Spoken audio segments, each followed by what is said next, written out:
ఘోరరూపయ గ్రవం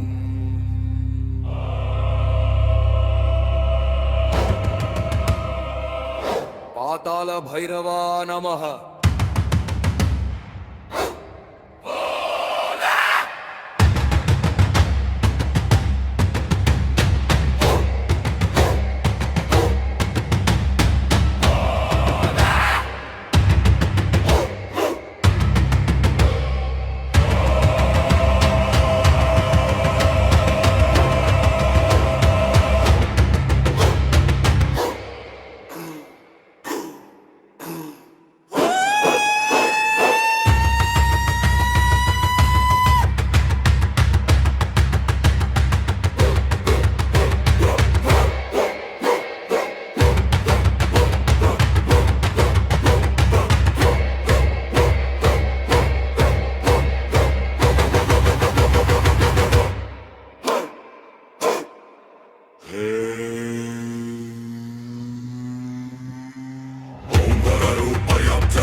పాతాళ భైరవ, నాలో తప్పుందా? నా పూజలో తప్పుందా?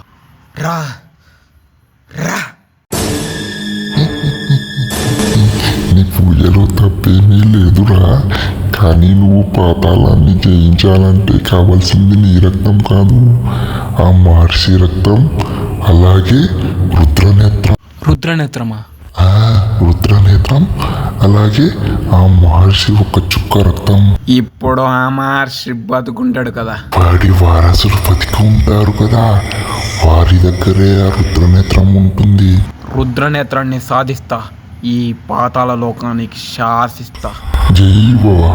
ఇది జాగ్రత్త. ఎందుకు గురుగారు ఆ కడువ జాగ్రత్త అన్నారు? ఎందుకంటే ఆ కడవలోనే నా ప్రాణం ఉంది. ఈ చిన్న కడవలోన పగిలేస్తే పగిలిపోతుంది కదా. ప్రయత్నం సామాన్యమైనది కాదు, ఇందులో మన ప్రాణాలకు కూడా ముప్పు రావచ్చు. అందుకే నా ప్రాణాన్ని ఈ కడవలో దాచా. ఇంతకీ రుద్రనేత్రం అంటే ఏంటి గురువుగారు? పాతాళ లోకానికి ప్రవేశించాలంటే మనకు రుద్రనేత్రం కావాలి. ఇది ఇప్పటి కథ కాదు, కొన్ని శతాబ్దాల నాటి కథ. పూర్వం పాతాళంలోని భూతాలన్నీ భూమి మీదకి వచ్చాయి.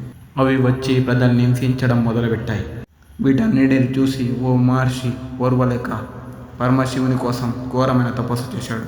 తన తపస్సుకు మెచ్చి శివుడు రుద్రనేత్రం అనే చిన్న కత్తి తనకు వరంగా ఇచ్చాడు. రుద్రనేత్రంతో ఆ మహర్షి ఆ భూతాలను భయపెట్టి తన బానిసలుగా చేసుకున్నాడు. కత్తి ఉన్నంతసేపు ఆ మహర్షికి భూతాలన్నీ భయపడేవి. భూమి మీద నుంచి పాతాళ లోకానికి తిరిగి వెళ్ళమని తను పిలిచేదాకా తిరిగి రావద్దని ఆజ్ఞాపించాడు. ఆ భూతాలన్నీ తన మాటకు కట్టుబడి ఎలా వచ్చాయో అలా పాతాళ లోకానికి తిరిగి వెళ్ళిపోయాయి. రుద్రనేత్రాన్ని సాధిస్తా, పారిపోయిన భూతాలను తిరిగి రప్పిస్తా, ఈ భూమండలానికి రాజు. ఆ మహర్షి ఇప్పటికీ బ్రతికే ఉన్నాడా? వాడు బతుకుంటాడు, వాడి వారసులు బతుకుంటారు. వారిలో ప్రవహించేది కూడా ఆ మహర్షి రక్తమే కదా. వాడి రక్తాన్ని నా నాలుకకు రాసుకుని రుద్రనేత్రంతో ఆ భూతాలను రప్పిస్తా. ఒక్క రక్తపు బొట్టుకే అంత శక్తి ఉందంటే వాడి శరీరంలోని రక్తానికి ఇంకెంత శక్తి ఉంటుందో. వాడి పీక కోస్తా, వాడి ఒంట్లో ఉన్న రక్తం అంతా తాగేస్తా. రుద్రనేత్రం ఎక్కడుందో మనకెలా తెలుస్తుంది గురుగారు? వచ్చే సూర్యగ్రహణం రోజు తెలుస్తుంది. ఎలా తెలుస్తుంది? గ్రహణం సమయంలో దైవ శక్తులు ఏమీ పనిచేయవు, భూతాల శక్తులే పనిచేస్తాయి.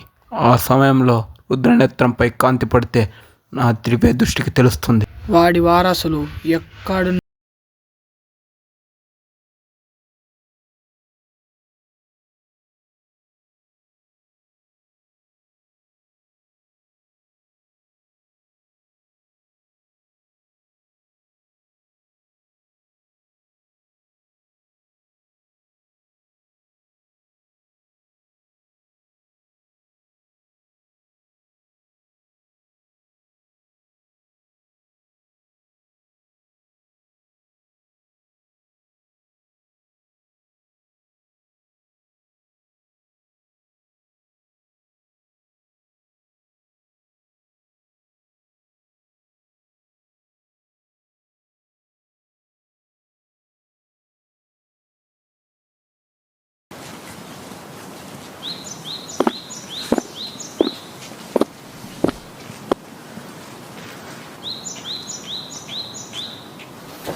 ఏరా ముసలాడా ఎక్కడికి వెళ్తున్నావు?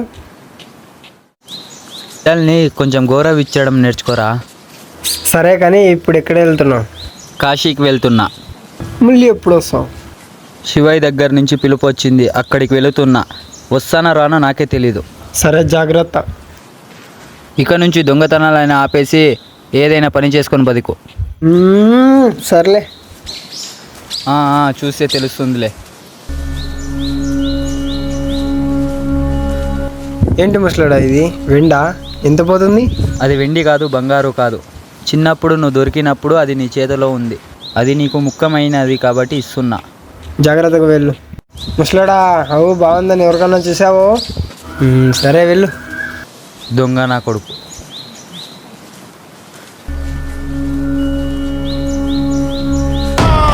దొరికింది, రుద్రనేత్రం దొరికింది.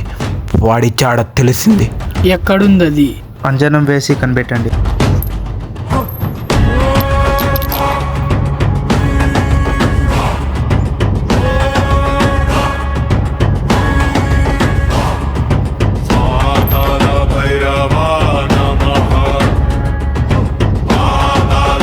ఇప్పుడే వెళ్ళి వాడిని పట్టుకొస్తా. సరే నువ్వు వెళ్ళి బలిగుండం సిద్ధం చెయ్యి. అదేంటి ముసలాడు వెళ్ళిపోతుంటే మనకు బాధేస్తుంది. సర్లే.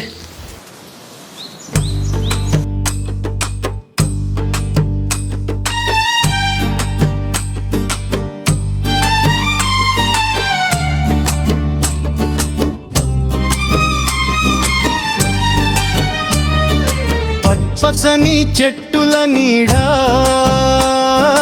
పరుగులు తీసేయేరు, గుండెలో తుల్లో పలికే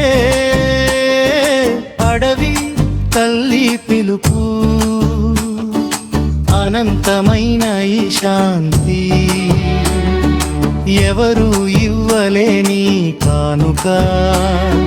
నీలాల నింగి కింద మమతల ఈ వనసీమా.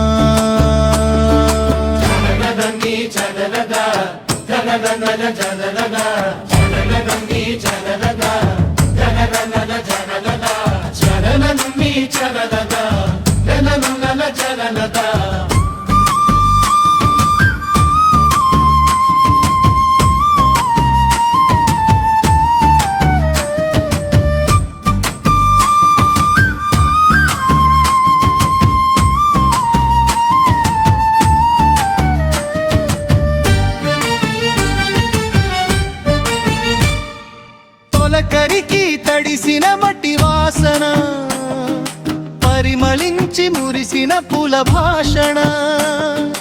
కోయిలకు తల రాగం, సెలయేరు గళంలోని తాళం. గాలి తాకి తూళిన ఆకుల చప్పుడు, ఎదలోని మౌనాన్ని కరిగించు ఇప్పుడు.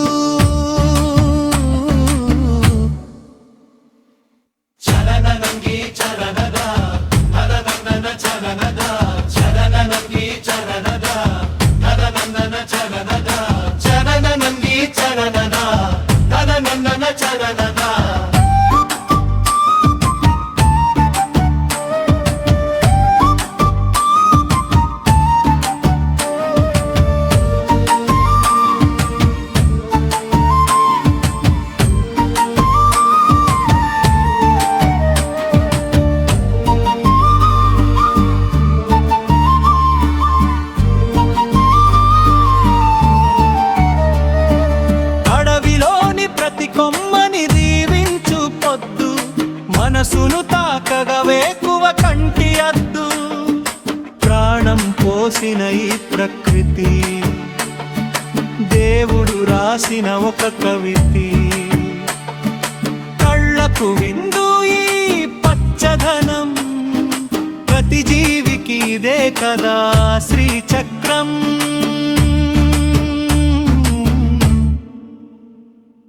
చరణనన్నీ చరణదా గణనన్న చరణదా, చరణనన్నీ చరణదా గణనన్న చరణదా, చరణనన్నీ చరణదా గణనన్న చరణదా, చరణనన్నీ చరణదా గణనన్న జరనదా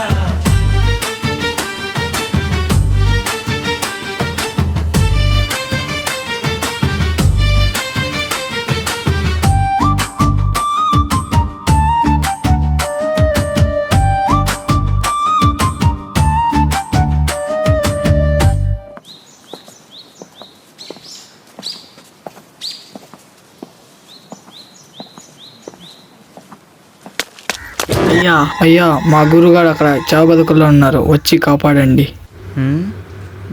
ఎవడ్రా నువ్వు? ఇప్పుడు సమయం లేదయ్యా, వచ్చి కాపాడండి. సరే పదా.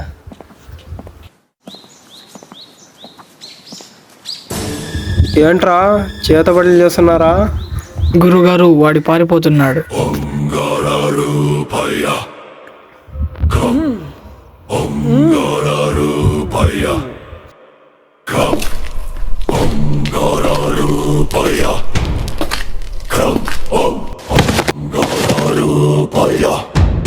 ఈ కత్తితో వాడి పీక కోసే.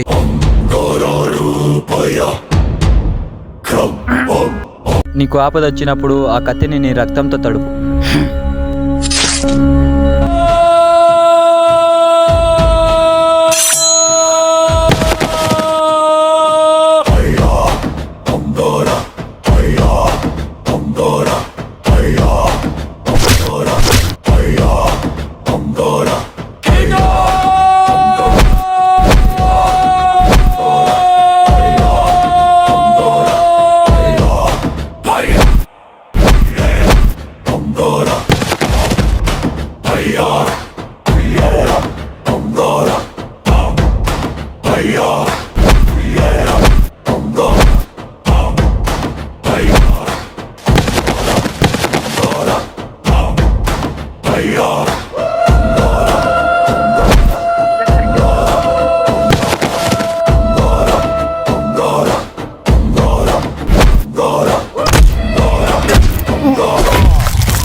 గురుగారు కడవ జాగ్రత్త.